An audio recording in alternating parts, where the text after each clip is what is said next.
ఎవరు తీసిన గోతిలో వారే పడ్డట్లుంది. వారు మొదలు పెట్టారు, వీరు కొనసాగిస్తున్నారంతే అనే గుసగుసలు వినపడుతున్నాయి.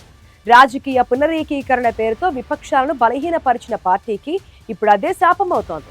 అసెంబ్లీ ఎన్నికల్లో గాయాలకు మున్సిపల్ ఎన్నికల్లోనైనా మందు రాద్దామనుకుంటే పుండు మరింతగా తొలుస్తోంది. ఇంతకీ ఏ పార్టీ పరిస్థితిది?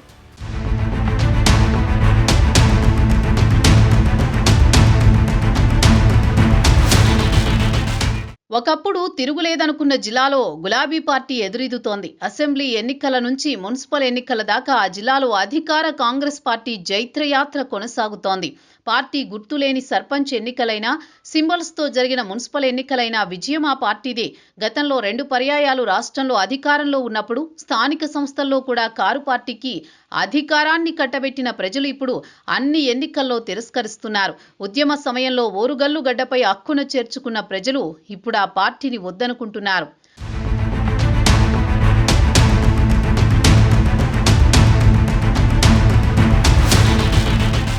నీవు నేర్పిన విద్యయే నీరజాక్ష అన్నట్లు అప్పట్లో బీఆర్ఎస్ చూపిన దారిలోనే కాంగ్రెస్ ఎత్తుగడలేస్తోంది.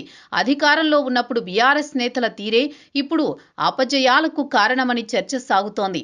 అప్పట్లో బీఆర్ఎస్ అవలంబించిన రాజకీయ అస్త్రాలనే ఇప్పుడు అధికార కాంగ్రెస్ పార్టీ ఉపయోగించి హంగులో కూడా కింగులా నిలబడింది.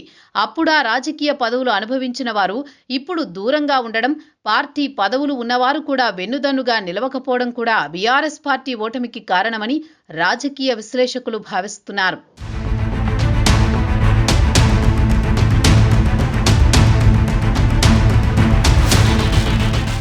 మున్సిపల్ ఎన్నికల్లో త్రిముఖ పోటీ ఉంటుందని, ఖచ్చితంగా బీఆర్ఎస్ పార్టీ బలపడుతుందని అనుకున్నారు. ప్రజలు మార్పు కోరుకోవడం వల్ల అసెంబ్లీ ఎన్నికల్లో ఫలితాలు తారుమారయ్యాయని, ఇప్పుడు కాంగ్రెస్పై వ్యతిరేకత పెరిగిందని భావించారు. మరోవైపు పట్టణ ఓటర్లలో బీజేపీ కూడా బలంగా ఉంటుంది. ఈ అంశం కూడా పరోక్షంగా తమకు కలిసి వస్తుందని బీఆర్ఎస్ నేతలు భావించారు. కానీ బీజేపీ అనుకున్న స్థాయిలో పర్ఫార్మెన్స్ ఇవ్వలేదు.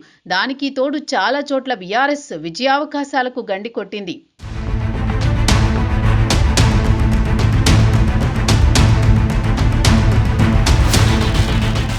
మున్సిపల్ ఎన్నికల్లో ఎలాగైనా గెలవాలని ప్రచారాన్ని హోరెత్తించేలా బీఆర్ఎస్ పోల్ మేనేజ్మెంట్ చేస్తుంది. కానీ ఫలితం మాత్రం రివర్స్ అయ్యింది. ప్రజలు అధికార కాంగ్రెస్ పార్టీకే పట్టం కట్టారు. ఒక్క తొర్రూరు మినహా మరెక్కడా బీఆర్ఎస్ బలం చూపించలేదు. జనగామలో ఎమ్మెల్యే ఉన్నా మెజారిటీ స్థానాలు సాధించలేకపోయింది. ఉమ్మడి వరంగల్ మున్సిపల్ ఎన్నికల్లో బీఆర్ఎస్ ఓటమికి కొన్ని కారణాలు ఉన్నాయి. మహిళలకు ఉచిత బస్సు ప్రయాణం, 500కు గ్యాస్ సిలిండర్, 200 యూనిట్ల ఉచిత విద్యుత్ వంటి గ్యారంటీలు పట్టణ ప్రజలపై ప్రభావం చూపాయి. బీఆర్ఎస్ పార్టీపై అసెంబ్లీ ఎన్నికల్లో కనిపించిన వ్యతిరేకత కొనసాగుతోందని పార్టీ నేతలకు తెలిసి వచ్చింది.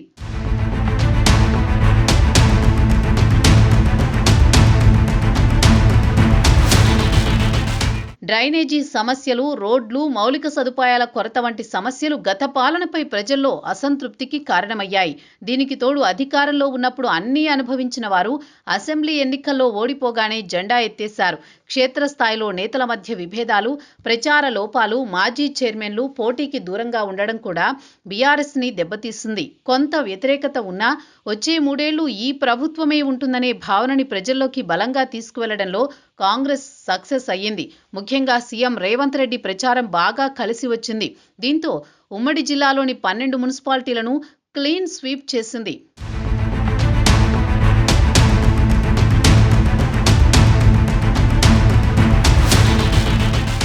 జనగాం, తొర్రూరులో హంగొచ్చిన డ్రాలో కాంగ్రెస్ ని అదృష్టం వరించింది. దీంతో బీఆర్ఎస్ కి అక్కడా కూడా కలిసి రాలేదని, పార్టీకి బ్యాడ్ టైం నడుస్తోందనే చర్చ సాగుతోంది. ఇప్పటికే నిజామాబాద్, ఆదిలాబాద్, కరీంనగర్ జిల్లాలో బీఆర్ఎస్ స్థానాన్ని బీజేపీ భర్తీ చేస్తోంది. వరంగల్ జిల్లాలో మాజీ మంత్రి దయాకర్ రావు తప్పితే ఎవ్వరూ పార్టీలో యాక్టివ్గా లేరనే అభిప్రాయం ఉంది. వరంగల్ గడ్డపైన కారు పూర్తిగా అదుపు తప్పకముందే దిద్దుబాటు చర్యలు చేపట్టాలని బీఆర్ఎస్ శ్రేణులు కోరుకుంటున్నారు.